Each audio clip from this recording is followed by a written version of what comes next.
Hello बच्चों, welcome to this amazing platform of toppers week. तो आज हम पढ़ेंगे क्लास 8 साइंस का चैप्टर नंबर 6 जिसका नाम है रिप्रोडक्शन इन एनिमल।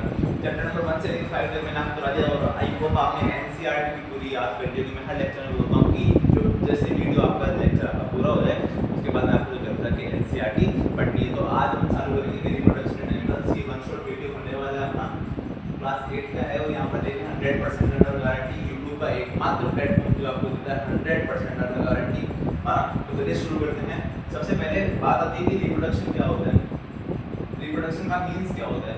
जैसे मानो प्रोडक्शन करना मतलब नई नई चीजें बनाना, किसी भी चीज का प्रोडक्शन होता है। आपके पास समझ में आती है प्रोडक्शन होना ना। तो देखिए रिप्रोडक्शन का मींस बार-बार वही चीज होना। तो the process in which living organism produce new individuals. मानो लिविंग ऑर्गेनिज्म्स है वो बार-बार नए-नए इंडिविजुअल्स, नए-नए जो ऑफस्प्रिंग्स होते हैं, जो नए-नए बच्चे होते हैं उनको जन्म देना क्या कहलाता है, रिप्रोडक्शन कहलाता है। ठीक है, ये बात समझ में आई। फिर other modes of reproduction. Reproduction दो तरह का होता है, पहला है एसेक्सुअल, दूसरा है सेक्सुअल। एसेक्सुअल रिप्रोडक्शन का मींस क्या होता है, single parent producing genetically new individual. मतलब ओनली फॉर सिंगल पेरेंट, वो खुद ही होता है, ओनली फॉर सिंगल पेरेंट जो होता है वो नया इंडिविजुअल वो प्रोड्यूस करता है। और सेक्सुअल रिप्रोडक्शन का मींस क्या होता है, this type of reproduction being from the fusion of male and female gamete. मतलब इसमें दो पेरेंट होते हैं, एक होता है मेल, एक होता है फीमेल। मेल और फीमेल के जो फ्यूजन होता है, जो फ्यूजन से जो भी प्रोड्यूस इंडिविजुअल प्रोड्यूस होता है उसको क्या कहते हैं अपन, सेक्सुअल रिप्रोडक्शन कहते हैं। तो आई होप आपको समझ में आया होगा। समझ में आया इसको लिखिए पहले, उसके बाद में आगे बढ़ते हैं। तो फिर देखिए इसके बाद आता है मेल रिप्रोडक्टिव ऑर्गन। कौन सा? Male reproductive organ. पहले अपन पढ़ेंगे सेक्सुअल रिप्रोडक्शन, फिर लास्ट में पढ़ेंगे अपन एसेक्सुअल रिप्रोडक्शन। ठीक है, तो देखिए सेक्सुअल रिप्रोडक्शन में सबसे पहली चीज आपको आती है जो आती है मेल रिप्रोडक्टिव ऑर्गन।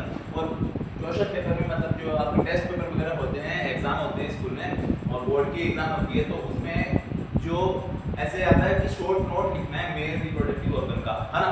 तो कैसे लिखोगे, देखिए अगर आपने इस लेक्चर को मतलब इसको लेक्चर को पूरा देखा तो इस चैप्टर आपके पूरे अंगुलियों पे याद हो जाएगा। ठीक है, तो देखिए मेल रिप्रोडक्टिव ऑर्गन में क्या होते हैं, दो टेस्टिस होते हैं, है ना।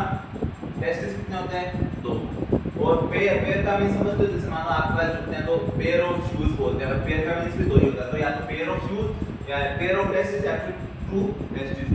और दो क्या होती है, स्पर्म डक्ट, और एक क्या होता है पेनिस। हां, तो देखिए एक डायग्राम में देखते हैं, डायग्राम आपको याद होना चाहिए, है ना। तो देखिए टू टेस्टिस, टेस्टिस कहां दिख रही है आपको, दिख रही है क्या? ये देखो, ये एक तो ये रही और एक ये। ठीक है, चलिए फिर आ रहा है सेकंड वाला two sperm ducts. Sperm ducts कहां पर है? ये रही, एक तो ये रही, ठीक है, और एक ये वाली। फिर आता है वन पेनिस। पेनिस कितना है यहाँ पर? एक, ओनली फॉर वन पेनिस होता है। ठीक है, फिर देखिए टेस्टिस प्रोडक्ट। बताओ टेस्टिस का किसी न किसी का काम भी तो होता है, जिससे जूतों का काम है। जूते मतलब अपन दौड़ने के काम में, पहनने के काम, चलने के काम में आते हैं ना। तो देखिए वैसे टेस्टिस का क्या काम है? टेस्टिस, टेस्टिस कहां पर वापस बताओ, ये रही, ये रही। टेस्टिस का काम क्या है? Testis produce male gametes called sperm. Sperm जो होता है वो कौन सा ऑर्गन प्रोड्यूस करता है? Male reproductive organ. और उसी को दूसरा नाम क्या है स्पर्म का? Male gamete. स्पर्म का दूसरा नाम क्या है? Male gamete. और बताओ टेस्टिस मेल गैमेट, मान लो आपसे क्वेश्चन में एमसीक्यू में क्वेश्चन आ गया कि जो मेल गैमेट होते हैं वो कहां से प्रोड्यूस होते हैं? वो होते हैं टेस्टिस से। ठीक है, तो देखिए testis produce male gamete called sperm. यहाँ से टेस्टिस से प्रोड्यूस होते हैं क्या? प्रोड्यूस होता है स्पर्म। ठीक है, फिर देखिए millions of sperm are produced by testis. Testis में मिलियंस ऑफ स्पर्म क्या होते हैं? प्रोड्यूस होते हैं। और उसका रास्ता देखिए यहाँ से जाके फिर यहाँ से। ठीक है, ऐसे आता है। तो अब अपन ह्यूमन स्पर्म का डायग्राम भी देखेंगे तो ह्यूमन स्पर्म कुछ ऐसा होता है। तो इसके ऊपर तो होता है हेड, फिर मिडल पीस, ये मिडल पीस होता है, और फिर लास्ट में क्या होता है?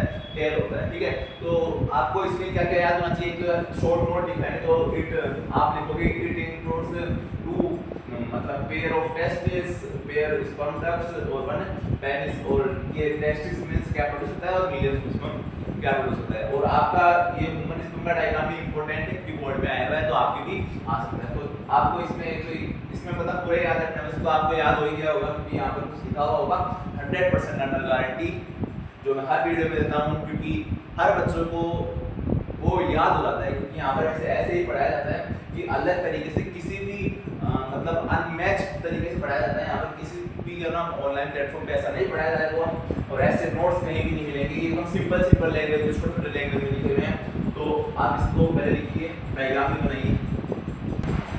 तो फिर देखिए उसके बाद आता है female reproductive organ. Female reproductive organ क्या होता है, इसको भी आपको शॉर्ट नोट आता है, इसका डायग्राम आता है और जो एग होता है इसका वो भी आपको बनाना आना चाहिए, उसका फिगर जो है वो आपको आना चाहिए। तो देखिए अपन देखते हैं सबसे पहले फीमेल रिप्रोडक्टिव ऑर्गन है ना। तो इसमें क्या होती है, दो ओवेरीज होती है, कोई पेयर ऑफ ओवेरीज, दो ओविडक्ट होती है।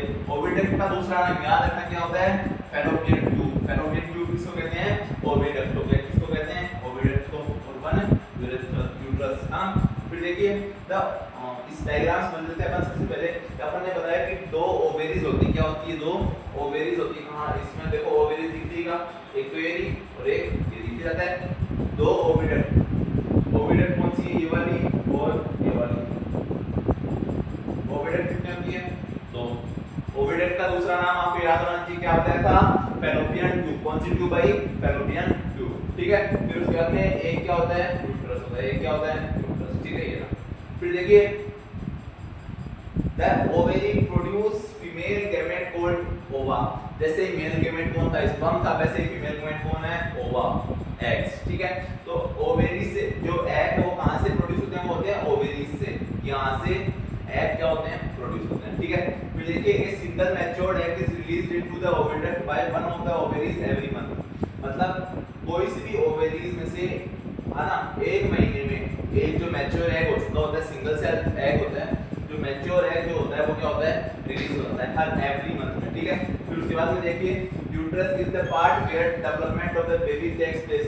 और जो यूट्रस होता है यहाँ पर क्या होता है, बेबी का क्या होता है, डेवलपमेंट होता है। फिर उसके बाद देखिए ओवन, ओवन का आपको डायग्राम आना चाहिए।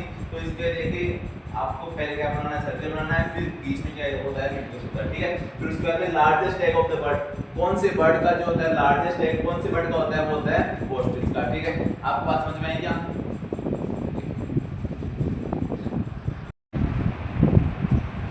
तो इसके बाद में देखिए फर्टिलाइजेशन। फर्टिलाइजेशन का मींस क्या होता है, देखिए the first step in the process of reproduction is the fusion of sperm and ovum. Reproduction की फर्स्ट स्टेप कौन सी है, कि जो स्पर्म और ओवम है, ये जो मेल स्पर्म किसका होता है, मेल का होता है, ओवम किसका होता है, फीमेल का होता है। तो इसका जो फर्स्ट स्टेप फर्टिलाइजेशन होती है। फर्टिलाइजेशन का मींस क्या होता है, स्पर्म और ओवम का रिप्रोडक्शन होना। देखिए फर्टिलाइजेशन होना मतलब when sperm come in contact with an egg, मतलब स्पर्म्स जो होते हैं मेल रिप्रोडक्टिव ऑर्गन जो मतलब ऑर्गन से जो प्रोड्यूस होते हैं, वो एग के पास जब आते हैं तो उसमें से एक जो एक स्पर्म होता है वो क्या करता है, फ्यूज करता है एग के साथ। One of the sperm is may fuse with egg. फिर देखिए the fusion of the egg and the sperm is called fertilisation. Fertilisation किसको कहते हैं, आपको सीधी याद डेफिनेशन याद रखनी है। The fusion of the egg and the sperm is called fertilisation. Fertilisation किसको कहते हैं, the fusion of the egg and the sperm is called fertilisation. ठीक है, फिर उसके बाद में देखिए during fertilisation the nuclei of the sperm and the egg fuse to form a single nucleus. The formation of fertilised egg is called zygote. मतलब fertilisation के द्वारा जब ये करते हैं, क्या करते हैं, ये फर्टिलाइजेशन करते हैं रिप्रोडक्शन के द्वारा, तो ये जो न्यूक्लियाई बनाते हैं वो न्यूक्लियाई क्या कहते हैं, अपन जाइगोट कहते हैं। कोई आज पूछे जाइगोट किसको कहते हैं, न्यूली फर्टिलाइजेशन सिंपल सी लैंग्वेज है। आपको अगर मानो फर्टिलाइजेशन के डेफिनेशन के बारे में पूछे तो ये बताना है, और जाइगोट के बारे में पूछे कि जाइगोट क्या होता है। देखिए during fertilisation the nuclei of the sperm and the egg fuse to form a single nucleus. मतलब जो स्पर्म और जो एग होता है वो सिंगल न्यूक्लियस फॉर्म करता है, तो the formation of fertilised egg तब क्या बनता है, जाइगोट बनता है। सिंपल सी लैंग्वेज है। फिर देखिए फर्टिलाइजेशन का आपको डायग्राम याद करना है, तो फर्टिलाइजेशन का डायग्राम आप सिंपल बनाने के तो 3-4 सिंपल सी लैंग्वेज बता रहा हूं मैं, 3-4 सर्किल बना के फिर यहाँ पर सर्किल बना के डॉट लगा देना और बाहर ऐसे कर देना। और ये देखो ये जो होता है ये क्या होता है, ओवम। ठीक है, और ये जो फीमेल गैमेट होता है और मेल गैमेट कौन सा होता है, स्पर्म्स का आपको बताया था डायग्राम ओवम का जो बताया। फिर देखिए जाइगोट, जाइगोट के लिए कैसे करोगे आप, वापस कोई दो सर्किल और बीच में ऐसे 8 बनता है, वैसे 8 बना के डॉट डॉट कर देना और उसको लिख देना यहाँ पर फ्यूजिंग न्यूक्लियाई और जाइगोट। ये लिखना जरूरी है। ठीक है, इसमें जरूरी है, हर डायग्राम बताता हूँ। तो आपको छोड़ना कुछ भी नहीं है, डायग्राम तो सारे करने हैं। बायोलॉजी में डायग्राम जो आपका चैप्टर नंबर 6 है रिप्रोडक्शन एंड एनिमल्स, इसमें डायग्राम तो आपको सारे लिखने हैं, तो इसको फटाफट से लिख लीजिए।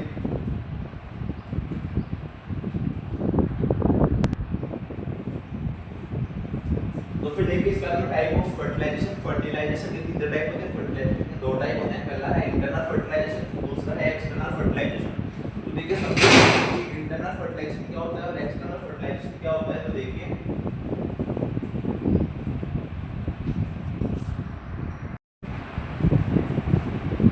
इसके बाद देखिए टाइप ऑफ फर्टिलाइजेशन। फर्टिलाइजेशन दो तरह का होता है, पहला है इंटरनल फर्टिलाइजेशन, दूसरा है एक्सटर्नल फर्टिलाइजेशन, है ना।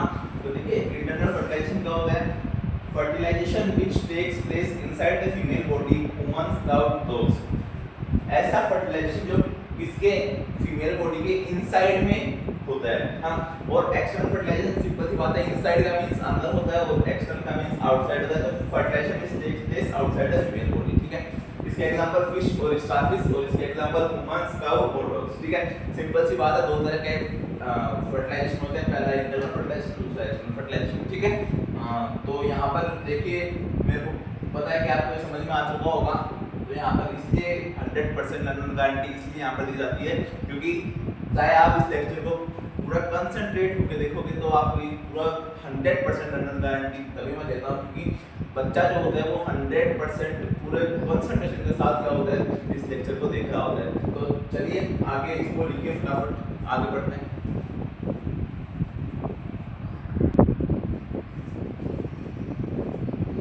तो फिर देखिए इसके बाद आता है ये एक पॉइंट है, have you know about test tube baby. आप टेस्ट ट्यूब बेबी के बारे में जानते हो क्या? तो देखिए नहीं जानते तो पढ़ते हैं, यहाँ पर पढ़ते नहीं याद करते हैं। तो देखिए सम वुमेन्स ओविडक्ट्स आर ब्लॉक्ड। कुछ जो वुमेन्स होती है, कुछ जो फीमेल्स होती है, उनकी जो क्या होती है ओविडक्ट होती है, वो क्या हो जाती है ब्लॉक हो जाती है। These womens are unable to bear babies, मतलब ये बच्चा पैदा करने की, मतलब जो बच्चा होता है उसको बियर करने की कैपेसिटी नहीं होती है, मतलब अनेबल टू स्पर्म ही नहीं पहुंचेगा, because sperm can not reach the egg. जो एग के पास जो स्पर्म होता है वो नहीं पहुंचेगा, मेल गैमेट नहीं पहुंचेगा, तो फीमेल गैमेट के द्वारा फर्टिलाइजेशन कैसे होगा, फ्यूजन कैसे होगा। तो देखिए in such case doctor will collect freshly released egg and sperm and keep them together. मतलब जो डॉक्टर होते हैं तो क्या करते हैं, वो फ्रेशली एग और जो स्पर्म होते हैं उनको कलेक्ट करते हैं एंड देम टुगेदर, उसको साथ में रखते हैं फॉर ए फ्यू आवर्स, थोड़े से घंटे के लिए। फॉर इसमें इन वर्ड ऑफ फर्टिलाइजेशन आईवीएफ की डेफिनेशन आपको याद रखनी है। आईवीएफ की डेफिनेशन क्या होती है, इन वर्ड ऑफ फर्टिलाइजेशन होती है और फर्टिलाइजेशन आउटसाइड द बॉडी इसका मतलब होता है, ठीक है। फिर देखिए इन केस फर्टिलाइजेशन ऑकर्स, इस दौरान जो फर्टिलाइजेशन होता है वो क्या होता है, ऑकर्स होता है the zygote is allowed to develop for about a week. जो जाइगोट होता है वो डेवलप होता है एक वीक के अंदर, then it is placed in mother's uterus, है ना। जो मदर का जो यूट्रस होता है उसके अंदर एक वीक के बाद में उसको वापस क्या कर देते हैं, प्लेस कर देते हैं। तो मदर के अंदर जैसे और बेबीज होते हैं वैसे वो डेवलप हो जाता है। तो बेबी बोर्न दिस टेक्निक, इस टेक्निक के द्वारा जो बेबी बोर्न किया जाता है उसी को क्या कहते हैं अपन, टेस्ट ट्यूब बेबीज कहते हैं। क्या कहते हैं, टेस्ट ट्यूब बेबीज, सीधी सी बात है, ठीक है। आपसे पूछे write about test tube babies, what is test tube babies, तो आप इसको देख लेना, ये समझने की बातें हैं, फिर आप बना के देख लोगे। तो ठीक है, इसको फटाफट से लिख लीजिए, आगे बढ़ते हैं।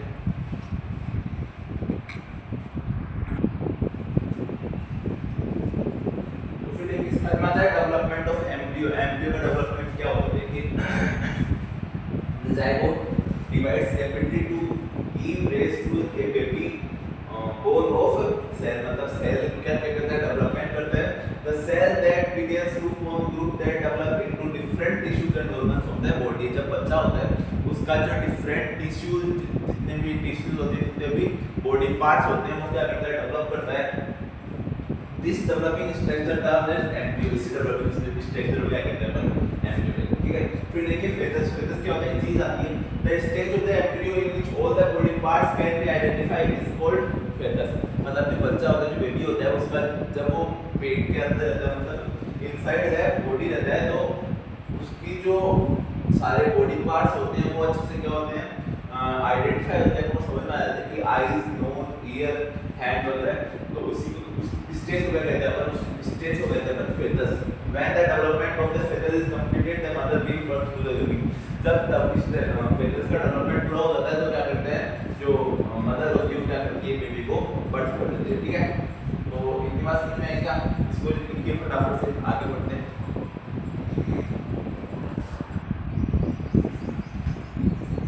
तो फिर देखिए इसका मतलब है, एक होता है विविपोरस, एक होता है ओविपोरस। विविपोरस का मीन सिंपल से है, those animals which give birth to young once.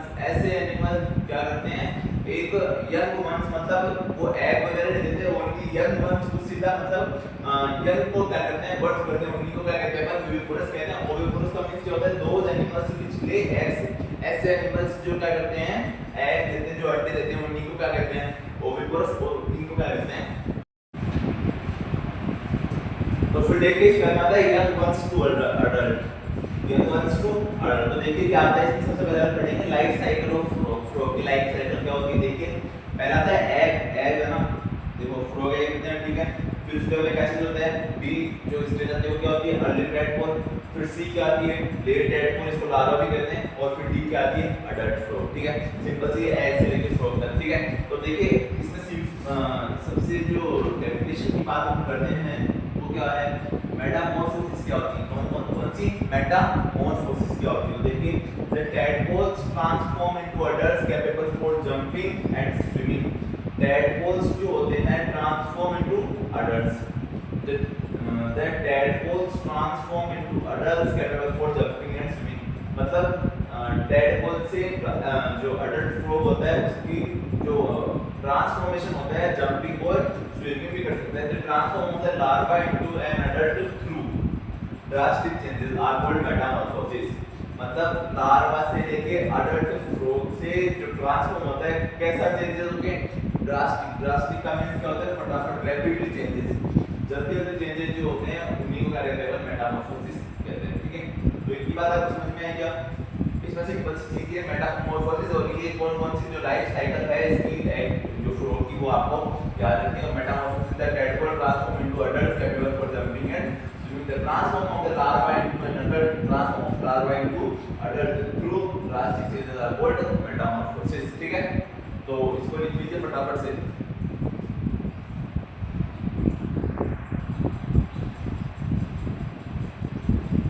देखिए इसके आगे हम पढ़ते हैं एसेक्सुअल रिप्रोडक्शन। सेक्सुअल रिप्रोडक्शन आपका पूरा कंप्लीट हो चुका है। तो देखिए एसेक्सुअल रिप्रोडक्शन का मींस क्या होता है, the reproduction in which a single parent is involved. ऐसे रिप्रोडक्शन जिसमें सिंगल पेरेंट इन्वॉल्व हो, ओनली फॉर सिंगल पेरेंट जो है वो इन्वॉल्व है। तो देखिए इसका एग्जांपल अपन दो एग्जांपल पढ़ेंगे। पहला है बडिंग इन हाइड्रा और दूसरा है बाइनरी फ्यूजन इन अमीबा। तो देखिए बडिंग इन हाइड्रा, आपको डायग्राम ये छोटा सा है, जी आपको याद रखना ये चीज और ये चीज। तो सबसे पहले ये बताइए कि जो हाइड्रा होता है, इसको हाइड्रा कहते हैं, इसमें क्या होता है, बडिंग होता है, ये आपको याद रखना है। हाइड्रा में क्या होता है, बडिंग होता है। तो देखिए जो individuals develop from the birds in hydra, जो हाइड्रा के बर्ड से जो डेवलप होता है उसी को क्या कहते हैं, बडिंग कहते हैं, ठीक है। तो फिर देखिए binary fusion in amoeba. Binary fusion, binary का मतलब क्या होता है, बाइ का मतलब क्या होता है, दो डिवाइड इनटू टू इंडिविजुअल्स। ऐसे जो अमीबा में होता है तो इसमें दो इंडिविजुअल्स क्या होते हैं, डेवलप हो जाते हैं। तो देखिए ये अमीबा है, फिर लिमिटेड टूट के ये जो फोर्थ स्टेप में टोटल अमीबा बन जाता है। तो देखिए सिंपल सी लैंग्वेज है, आपको डायग्राम और ये याद रखना है कि अमीबा में कौन सा होता है, बाइनरी फ्यूजन होता है, हाइड्रा में कौन सा होता है, बडिंग होता है। तो इसको लिख लीजिए फटाफट से।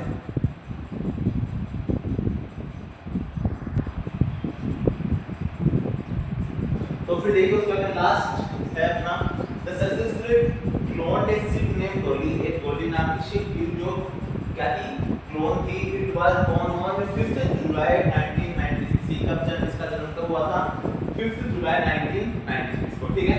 And was the first member to be clone, ये पहला मेंबर था, पहला जो शिप था जो क्या था, क्लोन से बना हुआ था।